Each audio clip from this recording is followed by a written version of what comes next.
বলিদান তাপস পালের জনপ্রিয় বাংলা ছবি।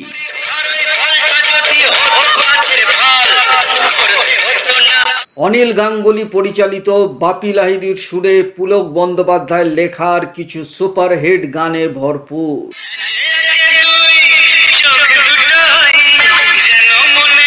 অভিনয় তাপস পাল, রূপালী, রাখি,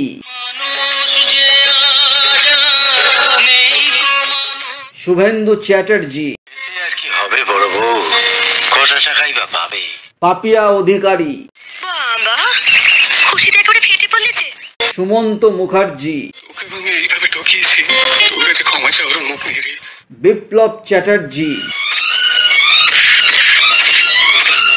নয়না দাস।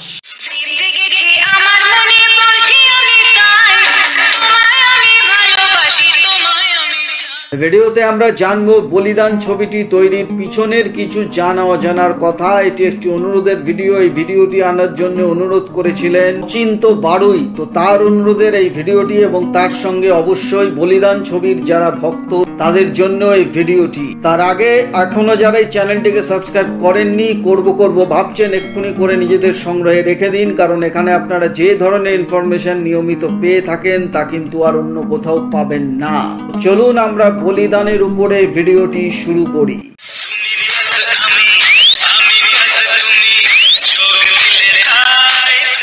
এই ছবিটি ছিল বোম্বে প্রোডাকশনের ছবি। এই ছবির পরিচালক ছিলেন হিন্দি ছবির নাম করা পরিচালক অনিল গাঙ্গুলি, যিনি কোরা কাগজ, তপস্যা, সংকোচ, তৃষ্ণা, খানদান, আঁচল, নিয়ত, মেরা ইয়ার মেরা দুশ্মন, সাহেব, দিল কি বাজি ইত্যাদি জনপ্রিয় ছবিগুলি পরিচালনা করেছিলেন এবং এটি ছিল তার প্রথম বাংলা ছবি।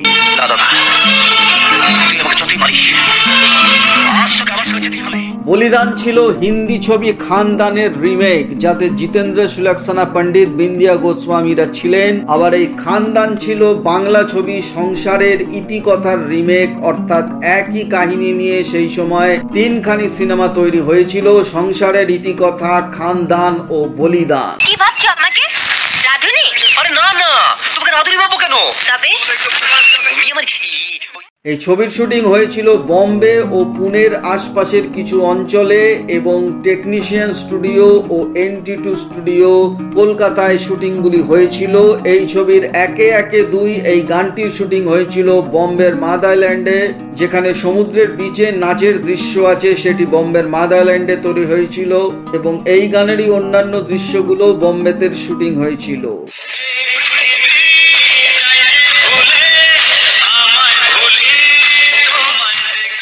এই ছবির নায়িকা ছিলেন রূপালী গাঙ্গুলি, যিনি এই ছবির পরিচালক ও প্রযোজক অনিল গাঙ্গুলির কন্যা।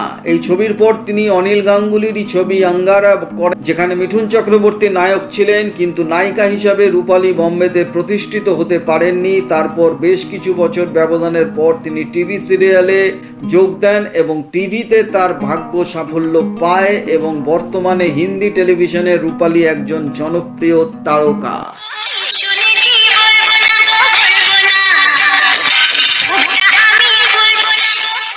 এই ছবির আগে তাপস পাল বেশ কিছু হিন্দি ছবির অফার পেয়েছিলেন, যেমন উৎসব। শেখর সুমন যে চরিত্রটি করেছিলেন তাপস পালের সেই চরিত্রটি করার কথা ছিল, অর্থাৎ রেখার নায়ক হওয়ার কথা ছিল তাপস পালের। এছাড়া কিরায়দার বলে একটি ছবি ছিল যেটি রাজ বাব্বর করেছিলেন, সেই চরিত্রটিও তাপস পালের করার কথা ছিল। বোম্বের নাম করা প্রযোজক পেহলাজ নিহালিনী তাপস পালকে কলকাতা থেকে বম্বেতে উড়িয়ে নিয়ে গেছিলেন ছবিতে সাইন করানোর জন্য, কিন্তু তাপস পাল সেই ছবিটিও করেনি, কারণ তখন তিনি ভাবছিলেন যে শ্যাম রাখি না কুল রাখি, মানে কলকাতা এবং বম্বে দুটো জায়গায় একসাথে ছবি করা তার পক্ষে তখন সম্ভব ছিল না, কারণ কলকাতায় তিনি একের পর এক সুপারহিট ছবি দিয়ে যাচ্ছেন এবং একের পর এক ছবিতে সাইন করছেন। তো এইরকম একটি জায়গা ছেড়ে দিয়ে বম্বের অনিশ্চিত একটি জীবনে ছবি চলবে কি চলবে না তার কোনো গ্যারান্টি নেই, সেইভাবে তাপস পাল এই ছবিগুলি করেননি। তবে আমার মনে হয় যে উৎসব ছবিটি তাপস পালের যে কোনো কারণেই হোক করা উচিত ছিল, কারণ তাপস পাল যদি উৎসব ছবিটি করতেন তাহলে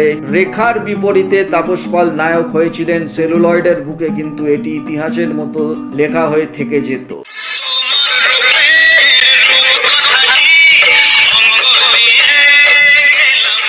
এই ছবির সবকটি গান সুপারহিট ছিল, কিন্তু তার মধ্যে যে গানটি আজও বারবার শোনা যায় কুমার শানুর গাওয়া, মানুষ যে আজ আর নেই তো মানুষ।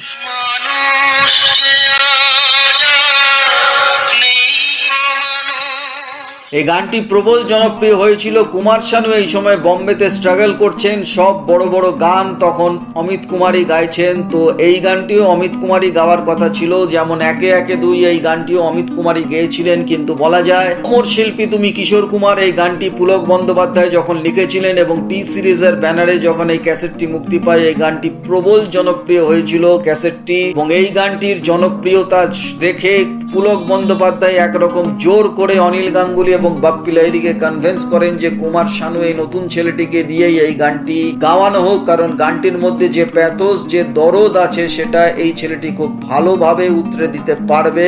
আপনারা কুমার শানুকে একটা চান্স দিন। এবং পুলক বন্দ্যোপাধ্যায়ের কথাতেই বাপ্পি লাহিড়ী এবং অনিল গাঙ্গুলি মানুষ যে আজ আর নেই তো মানুষ এই গানটি কুমার শানুকে দিয়ে গাইছিলেন। এবং ছবির মুক্তি পর আমরা দেখি যে গানটি প্রবল জনপ্রিয় হয় এবং আজও বিভিন্ন পুজোর প্যান্ডেলে কিন্তু এই গানটিকে শুনতে দেখা যায়।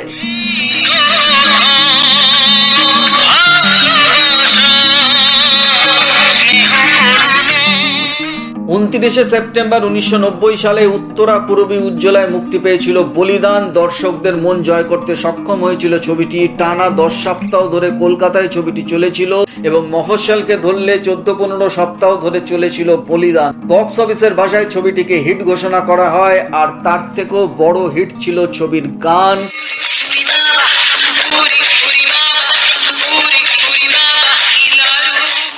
এই গানগুলো কিন্তু আজও পুজোর সময় বিভিন্ন প্যান্ডেলে কিন্তু শুনতে দেখা যায়। তো এই ছিল বলিদান ছবির উপর একটি ভিডিও। আশা করি ভিডিওটা আপনাদের ভালো লেগেছে। ভালো লাগলে একটা লাইক অবশ্যই করে দেবেন। চ্যানেলটিকে সাবস্ক্রাইব করতে একদম ভুলবেন না, কারণ এখানে যে ইনফরমেশন আপনারা পেয়ে থাকেন তা কিন্তু আর অন্য কোথাও পাবেন না। তো দেখা হচ্ছে পরের ভিডিওতে, নতুন কোনো ভিডিও নিয়ে আবার আপনাদের সামনে হাজির হয়ে যাব। ততক্ষণে আপনারা সবাই ভালো থাকুন, সুস্থ থাকুন। নমস্কার।